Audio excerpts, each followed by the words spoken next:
Want to stop forwarding emails with attachments by hand?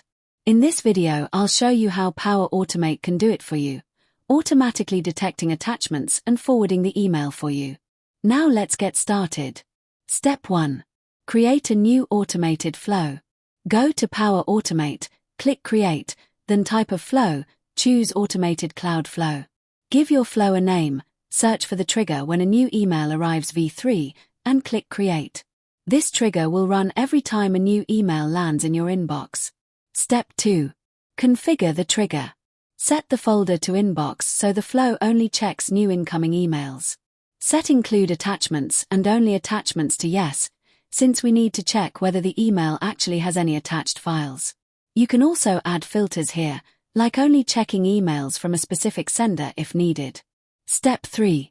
Add a condition to check for attachments. Add a condition action right after the trigger. In the condition, select the Has Attachment field from the dynamic content list and set it to is equal to true. This makes sure the flow only forwards emails that actually contain a file. Step 4. Forward the email in the Yes branch. In the Yes branch of the condition, add the Forward an email action. Set the message ID using the dynamic content from the trigger, and fill in the email addresses of persons or shared mailboxes. In this example, I use dynamic content of to test if the flow works. I will get the forwarded email back. Step 5. Save and test the flow. Save the flow and send yourself a test email with a file attached. Check your inbox to confirm the forwarded email and attachment arrived correctly. If nothing shows up, check the run history in Power Automate to see where it might have failed. And that's it.